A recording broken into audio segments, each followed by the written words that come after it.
grossest floor ever! In a world where superheroes became real, everyone knew that supervillains would eventually emerge. So our lowly hero must join others who are ready to take a stand. Others who are willing to be a part of the first real superhero team. Others who can kick ass too.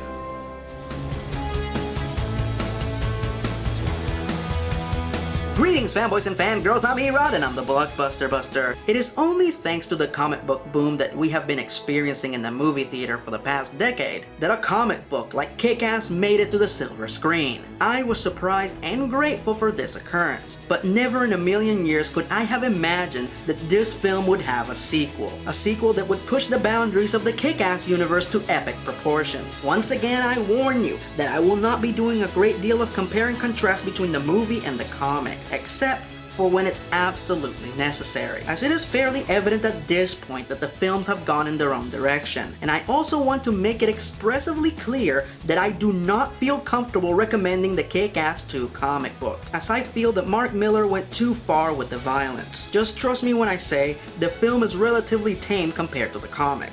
And while Christopher Mintz-Plasse was very eager to reprise his role from the first film, he was also very relieved that his character was not the sick, hyper-violent psychopath from the comic. Want me to kill his dog? The dog? Jesus Christ, I'm not that evil! In fact, if you pay attention, Chris doesn't physically or purposely kill anyone in the movie. It either happens by accident or he gives orders to kill on his behalf. But he never commits the acts himself or on purpose. Alright, let's get this Brave and the Bold team up started with the plot. The repercussions of Kick-Ass and Hit Girl's actions from the first film begin to emerge, as Chris D'Amico begins to plot his revenge for the murder of his father, and proclaims himself the world's first supervillain. The motherfucker. So he gathers an army of villains to decimate the city and kill Kick-Ass. So our wayward heroes must make a major life-changing choice. The average life of a normal teenager, or total commitment to the dangerous life of a superhero. Real people are going to die tonight. My daddy was prepared for anything. Are you? Cast and characters. While I agree that this film has an excellent cast, I still feel that there were a few characters that were misused or underused. The biggest misused character is Chris D'Amico's mother, played by Yancy Butler. For those of you who don't know, Yancy is the former star of Witchblade, and she is a damn good actor. When I first heard that she was reprising her role, I was very pleased, as Chris's mom plays a very vital role in the comic. Hell, she's part of my favorite scene from the comic. Here, not only do they get rid of her in her first scene, but they do so in the laziest, most unceremonious way imaginable, which makes me wonder why it was worth bringing her back at all. I understand that they had to get the character out of the way since the ending of the film is completely different from the comic, but I still feel like they could have gone about this a better way. The most underused character is Javier, Chris D'Amico's assistant, played by one of my favorite actors, John Leguizamo. John and Chris had this great, excellent chemistry in the movie. You wanna work for me, huh? You wanna beat people up for me? Sure. Alright. Let's get you a mask and a costume and we will call you Black Death. Whoa, whoa, you don't think that's just a little bit incredibly racist? I don't give a shit. And while I don't feel like they wasted John Leguizamo in this movie, I really wish they would have pulled a Channing Tatum and shot a few extra scenes with John Leguizamo in them. Javier, thank you. I couldn't do this without you. You're pretty much like the only real family I have left. Not a problem, man. I got your back. Hey, it's kind of like you're the Alfred to my evil Bruce Wayne. Did you just call me your fucking butler? Yeah, is that not a compliment? Shit. My bad. Okay, I'll admit it, I actually miss Nicolas Cage as a senior superhero in this movie, but Jim Carrey was a damn good replacement as Colonel Stars and Stripes. I still don't agree with Jim Carrey's refusal to promote this film, and apparently Chloe Grace Moretz didn't agree either. But the fact remains, he still did a fantastic job. Thank you. You showed us that every man can make a difference. Without Kick-Ass, none of us would be here. The Colonel is a totally committed, hyper-obsessed vigilante that has a really good grasp of what it truly takes to be a superhero. Eisenhower, at the ready. Insect Man, I want you right behind me. Everybody else, spread out, catch the strays. Yeah. Oh, and try to have fun. Otherwise, what's the point? But my absolute favorite supporting character is Chris D'Amico's enforcer, Mother Russia, played by professional bodybuilder Olga Kurkalina. To say that Mother Russia's a badass doesn't even begin to adequately describe this character. She is like a human wrecking ball, putting the dot on the exclamation point with her signature finishing maneuver, in which she wraps one of her massive muscular thighs around your head and breaks your neck. I call this move the thigh die. Alright, let's jump into the main cast, starting with the villain of the piece, Chris D'Amico, aka the Motherfucker, played by Christopher Mintz-Plasse. Like I said, the Chris D'Amico in the movie is a lot different from the one in the comic. While he's still obsessed with killing Kick-Ass, just like his comic book counterpart, I just want to be able to kill Kick-Ass with my bare hands.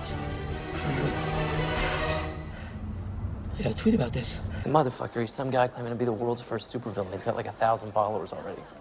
What an asshole. the film version is more of an incompetent, spoiled rich jackass who has completely lost his hold on reality. While you can't help but laugh at his failures, you never lose sight that this kid's recklessness is very dangerous, and eventually, lots of people are going to get hurt. Oh, and I'm glad someone finally pointed out this very important fact of how to properly handle a high-caliber handgun. You're gonna bust your own face when that gun kicks if you don't hold it properly. Just get on the ground! God! Will you hurry up?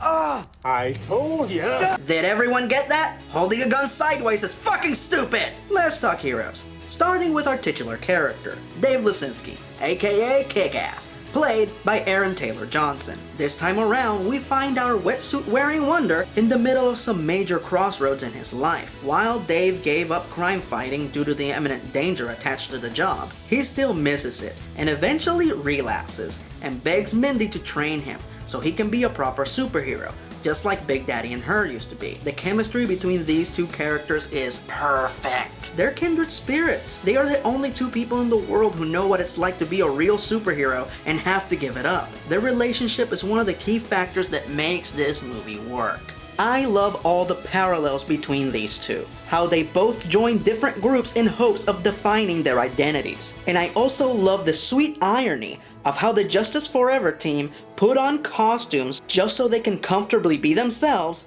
all the while the skanky bitch brigade that Mindy joins may not wear costumes per se, but they are putting on fake, vacuous, trampy personas, all in the sad, misguided pursuit of getting what they want. You want to get real, Mindy? In the real world, I win. I go to an awesome college, I marry a hot guy, and I make adorable babies for my nanny to take care of while we vacay in Paris. What am I supposed to talk to them about? I'd rather be waterboarded than listen to Justin Bieber. And now it's time once again to talk about one of my all-time favorite characters, Mindy McCready, aka Hit Girl, played by Chloe Grace Moretz. Oh, she's back, bitches! Yeah! In case you didn't know or you forgot, Hit Girl is one of the most awesome superheroines ever, and she has the pink nunchucks to prove it. I love this character, and seeing her grow and evolve in these films has been an absolute pleasure. If I ever catch you robbing again, shitburger, I'm gonna go Saudi Arabia on your ass and cut your hand off. Promise me you're done with your life of crime? I promise.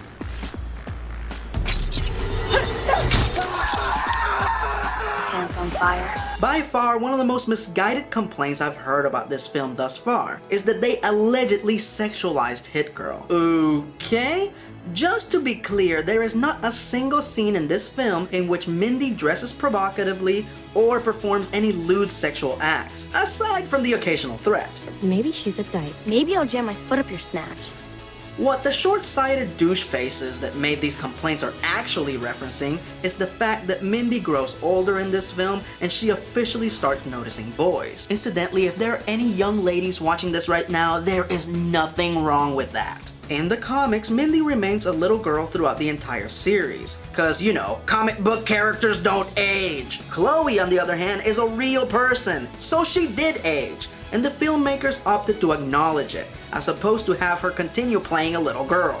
In the film, Mindy is struggling with giving up being a superhero and adapting to normal life, Her hormones betraying her is an excellent metaphor for her struggle. Deep down, she doesn't want to be a boy-crazy teenager, but her body's telling her otherwise. Her occasional lustful glares at Dave every now and then also get a great deal of criticism. First of all, Aaron Taylor Johnson is a very handsome guy. Who wouldn't look at him? Wow. You're actually pretty cute under that mask. Secondly, I don't think there's a person on the planet who hasn't been attracted to an older person at one point in their lives. I know I have.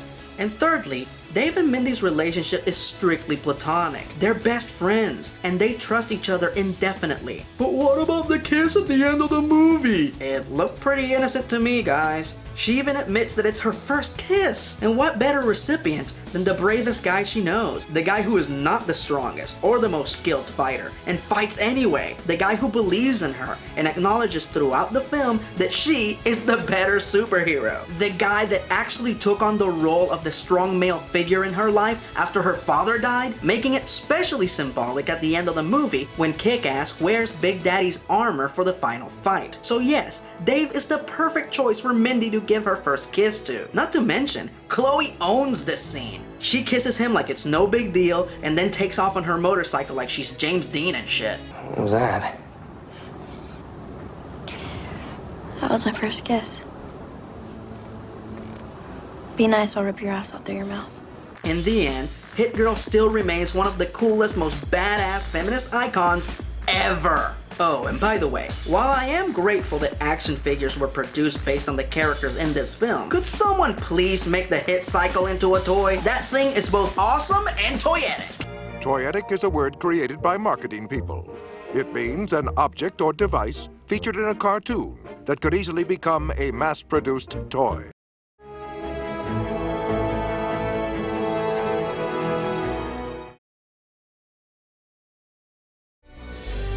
Favorite scene. Just like its predecessor, this film is packed with one awesome scene after the other. Mindy and Dave's training sessions are supremely hilarious. Hit me. You're a 15-year-old girl. What the hell? Act like a bitch, get slapped like a bitch. Not to mention Mindy's amazing assault on a group of goons that try to kidnap Dave. Game on, cocksuckers! And personally, I found it supremely satisfying to see Mindy get her revenge on the skanky bitch brigade that was giving her a hard time at school. I'm not gonna show the rest of this scene here, for those of you who have weak constitutions. But trust me when I say that after seeing this, you're going to wish that your school had a Mindy McCready. So what should I do? Cut their tongues out? No, definitely not. I'm fucking with you. One scene that is a very close runner-up to being my favorite scene is when Mother Russia goes Jason Voorhees on 10 police officers. Holy mother of mercy! And all of this is happening to the tune of the Tetris theme. And yes, I know, this is actually an old Russian song, but in America it's the Tetris theme. Just pardon my ignorance, it's all Nintendo's fault anyway. My favorite move was the flying lawnmower attack. Now that's what I call a constant gardener of death! But my favorite scene is one that both Marvel and DC have failed to bring to the silver screen thus far, and that is the final battle, which sees an army of villains take on an army of heroes. Fanboys and fangirls, this is what Epic Squared looks like. This is one unbelievably awesome sequence that fires one great moment at you after the other like a machine gun. I wish I could say more about it, but because this is the climax of the movie, I really don't want to give anything away.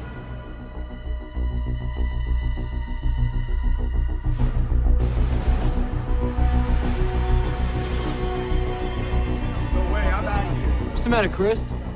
Shit hit your shorts? Yeah. I'm gonna wipe my ass with your face.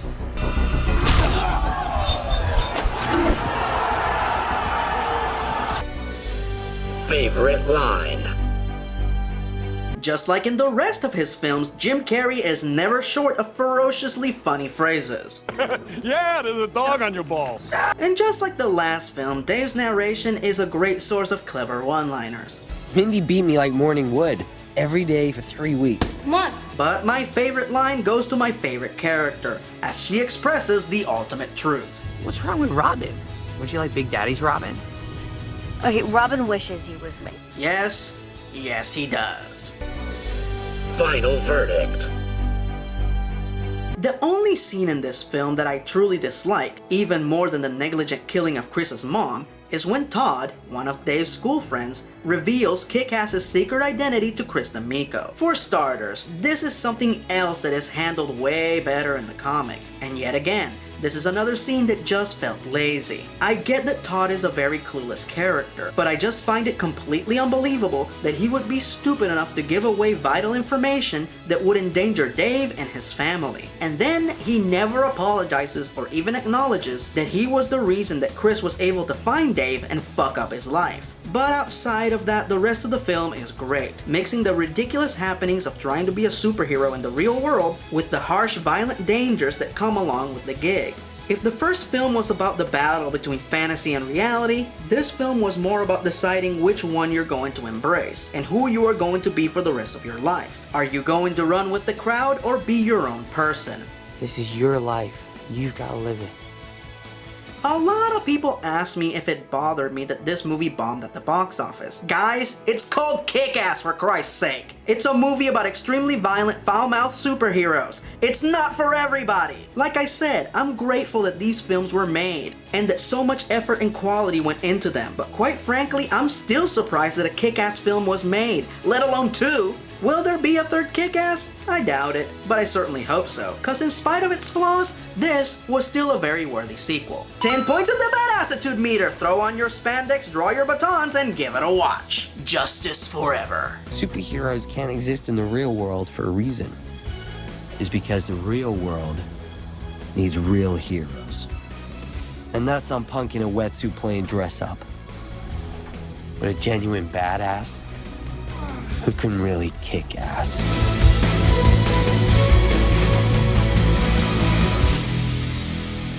How many people want to kick some ass?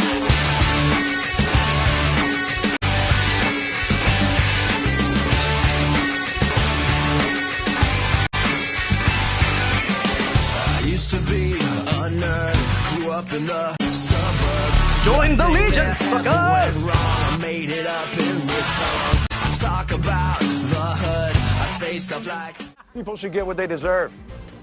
Family living in the street deserves a hot meal. An inebriated college girl deserves to make it home safe at night. And a pervert, pedophile, Deserves a visit from Eisenhower. Spatz!